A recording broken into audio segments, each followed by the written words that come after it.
Time for true confessions. I have been walking around with tears in my eyes an awful lot lately. And part of it's just the cold, windy weather. It's been really cold out. Oh my gosh. But mostly, I think my emotions have just been closer to the surface.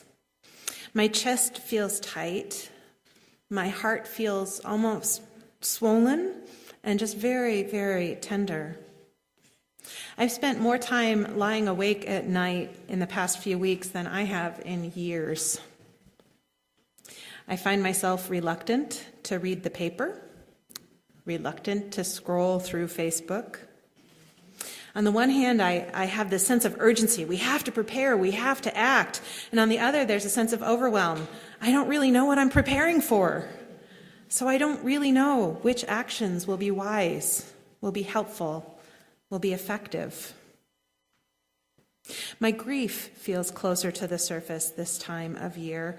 There's a piece on grief I really like that some anonymous person actually posted on Reddit, of all places. It reads in part, "As for grief, you'll find it comes in waves. When the ship is first wrecked, you're drowning, with wreckage all around you. In the beginning, the waves are 100 feet tall and crash over you without mercy. They come 10 seconds apart and don't even give you time to catch your breath. All you can do is hang on and float. After a while, maybe weeks, maybe months, you'll find the waves are still 100 feet tall, but they come further apart. When they come, they still crash all over you and wipe you out, but in between, you can breathe. You can function. You never know what's going to trigger the grief. It might be a song, a picture, a street intersection, the smell of a cup of coffee. It can be just about anything, and the wave comes crashing.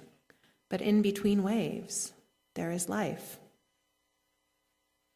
The waves for me right now are not huge and devastating, but they are frequent. A couple of times a day, I find myself missing my dad, my grandparents, my beloved friends who I've lost. Then there's the secondary grief. I lit a candle for my sister Gilly. My sister Amy lost her beloved last January in a quick and unexpected illness. And she wore black to Gilly's wedding. And as I looked at the pictures of this beautiful new family, I thought about how hard it must be for her to celebrate the very thing that she's lost this year.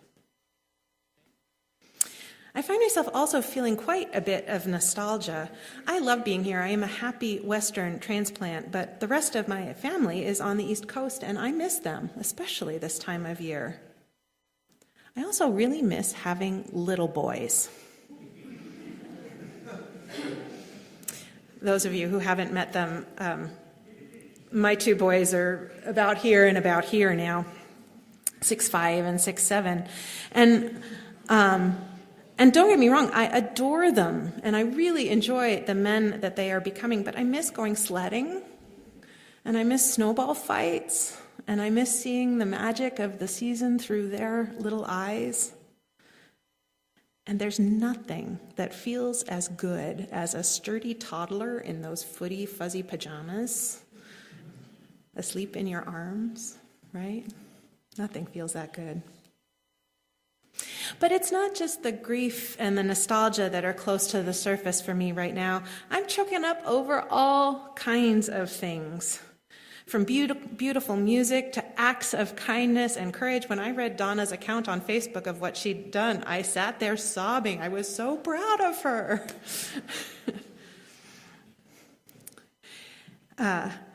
These feelings of fierce love for people keep welling up in me and bring tears to my eyes as well. And the other day, I kid you not, I had a 3-tissue cry over this very brave and confused daffodil that bloomed in my garden a couple weeks ago. After 3 weeks of being alive and blooming in the winter, it's finally frozen and dying, and I just three Kleenex. So that's it. Here I am. I am walking around with this giant bruised and tender heart. I am just in no state to listen to Santa Baby and Holly Jolly Christmas 16 gazillion times in a single shopping trip. But this is the message that the culture is trying to feed us at this time of year, that the cure for all that ails us is to buy and buy and buy some more. And I just can't handle it. So what I want, what I need, is the quiet, the stillness of a snowy night, the cozy comfort of cuddling with my family and my pets, beautiful and mysterious classical music, preferably in Latin, so I don't get hung up on the words. And above all, I think what I need is space. Space to let myself cry, let myself feel what I'm feeling. On Friday morning, I woke up for swimming about 15 minutes before my alarm was set to go off. So there was no sense going back to sleep for 15 minutes. I got dressed, I went outside. It had snowed. And it was nice. I had time to shovel the driveway and walk before my carpool got there. But even nicer, I had a few moments where I just stood and I breathed and I listened to the snowfall. It was cold, but those snowflakes, they felt like kisses as they landed on my upturned face. Or maybe blessings. Tears came. And with their passing, the ache in my chest eased a little bit. I stopped fussing. I was able to just be. Our animal nature is such that we are instinctively afraid of the dark. We're afraid of the unknown. We don't like being unable to see what's coming. But winter nights have this gift for us. The light of the moon reflects the snow, the stars shine bright, the air is crisp, and the wind seems to whisper, "Don't be afraid. Fear not." Marilyn Chandler McIntyre writes in her poem, "What to Do in Darkness," "Go slowly, consent to it, but don't wallow in it. Know it as a place of germination and growth. Remember the light. Take an outstretched hand if you find one. Exercise unused senses. Find the path by walking it. Practice trust. Watch for dawn." Like Aurora in our story, I feel this pull to the place of darkness, literally and metaphorically. But there are certain things that I put in my pocket before I go, certain lifelines that help me feel safe and keep me connected, because no one wants to get lost in the darkness. The first lifeline for me is expressed in the Danish word hygge. I think I'm pronouncing that more or less right. I found like 5 different pronunciations of it online. Louisa Thompson-Britz, a half-Danish, half-English writer, describes it this way. Hygge is the art of building sanctuary and community, of inviting closeness and paying attention to what makes us feel open and alive, open-hearted and alive, to create well-being, connection, and warmth, a feeling of belonging to the moment and to each other. Hygge happens when we commit to the pleasure of the present moment in its simplicity. It's there in the small rituals and gestures we undertake to give everyday life value and meaning, gestures that comfort us and make us feel at home, rooted and generous. We all hygge around a table for a shared meal, beside a fire on a wet night, making coffee together at work, in the bath with a single candle, wrapped in blankets at the end of a day on the beach, sheltering from the rain at a bus stop, lying spoons in the drawer, baking in a warm kitchen, lying alone in bed with a hot water bottle and a good book. In our overstretched, complex modern lives, hygge is a resourceful, tangible way to find deeper connection to our families, our communities, our children, our homes, and our earth. It's an uncomplicated, practical method of weaving the stuff of spirit and heart into daily life without sentimentality, and then taking time to celebrate it on a human scale. I think we all need a little more hygge in our lives just now. What do you think? Friday nights are pizza and movie nights at our house. I don't actually eat pizza anymore, though I have been known to swipe a piece of pepperoni or two. So on Friday, we piled onto our deep, cushy sofa. Graham and Daniel and I, both of the dogs, the one cat who's not afraid of the dogs, and even Bacchus, our fraidy cat, came and stood in the doorway, although he wasn't quite brave enough to join into the cuddle. With all of the craziness inherent in being a two-career family, those Friday night pizza and movie nights have become one of our most sacred family traditions. So that's a lifeline. Another lifeline for me is a sense of trust in my calling, a commitment to continue believing that what I do, what we do, does matter. Now, I don't actually know that this is objectively true. I can't prove it to you. But I do know that believing it is true is helpful. And so I choose to believe it, sometimes despite evidence to the contrary. Rainer Maria Rilke captures this phenomenon in Sonnets to Orpheus, Part 2, verse 29. Quiet friend who has come so far, feel how your breathing makes more space around you. Let this darkness be a bell tower and you the bell. As you ring, what batters you becomes your strength. Move back and forth into the change. What is it like, such intensity of pain? If the drink is bitter, turn yourself to wine. In this uncontainable night, be the mystery at the crossroads of your senses, the meaning discovered there. And if the world has ceased to hear you, say to the silent earth, I flow. To the rushing water, speak, I am. I am. I matter. You are. You matter. We may not fully know what we're preparing for. We may not know exactly which actions will be most wise and helpful in the days, months, and years to come. But we can choose to believe that soon we will know. And knowing, we will do what is asked of us, what is required of us. I also find it helps to believe that we are, all of us, held by a love that is greater than the sum of its parts, a love that accepts each of us and all of us unconditionally, that is fully present to the world as it is, suffering and all, even as it calls us, all of creation, forward in a process of collective evolution and healing. And again, I have no objective proof that this love exists, but I experience it sometimes. And so I know when I let it in, it helps.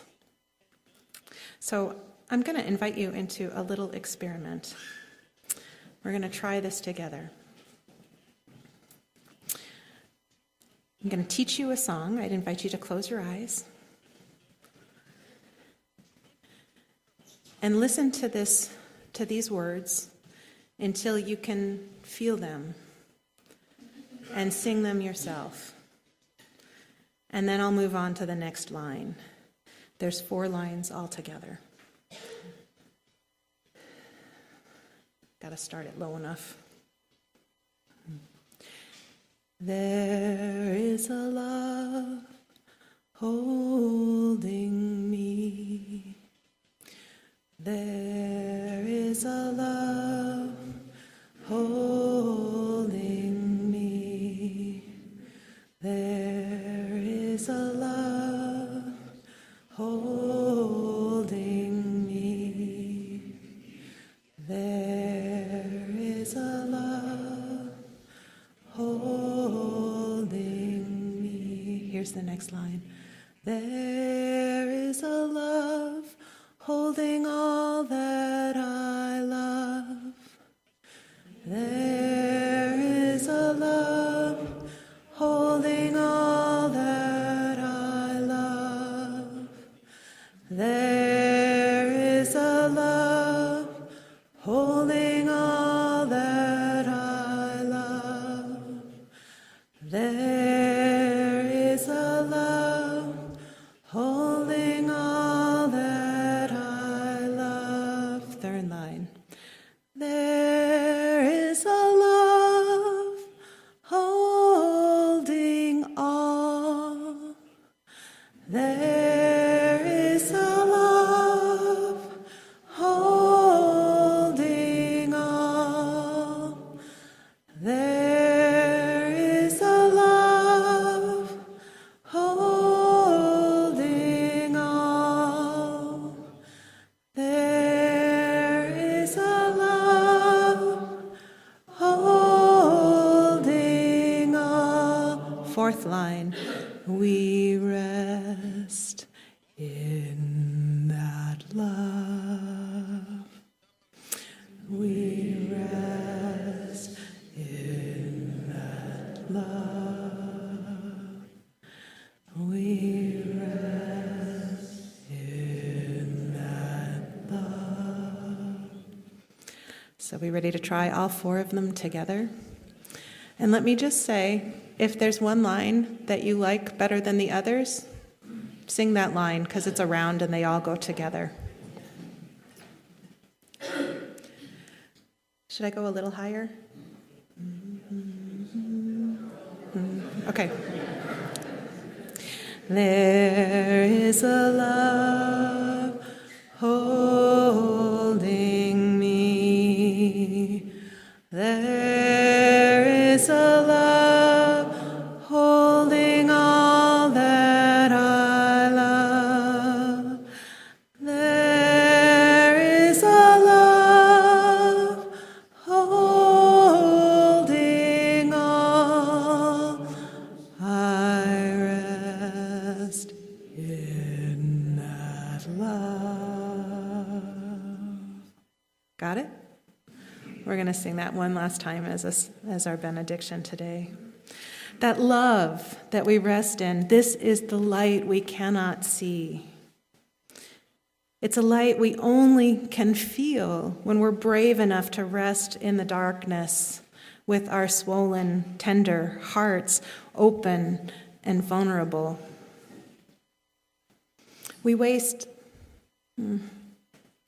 I waste so much energy trying to keep it all together, look like I've got my shit together. I hide from the grief, the pain, the fear, the uncertainty, the anxiety. And the irony of it is that it's when I let myself fall apart that I actually begin to heal.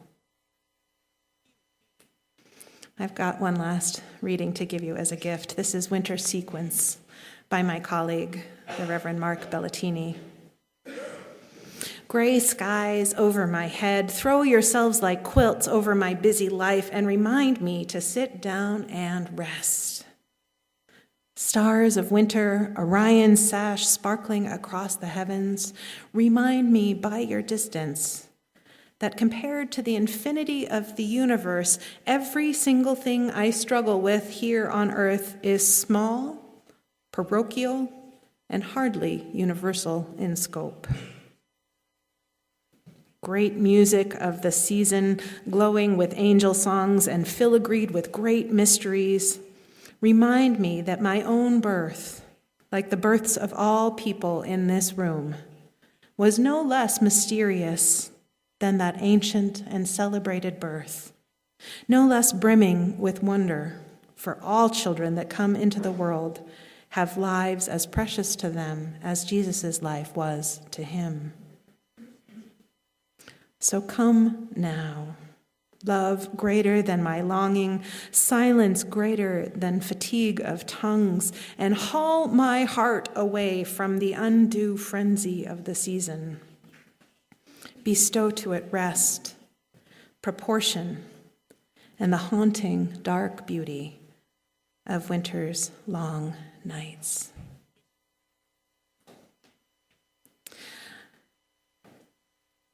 Last week we talked about how deep joy is what will sustain us going forward. I would add to that deep peace will sustain us going forward. And that deep peace is found in the dark. When we relax into the darkness, what Mark calls the love greater than our longing, what I call the light we cannot see, enters into our bruised and tender hearts and brings us ease. So I wish you sweet darkness, my friends, during these final weeks of the year. May you know that you are held always and ever by the love of this community and that love that is greater than all of us. So be it, and so may it be. Let's rise and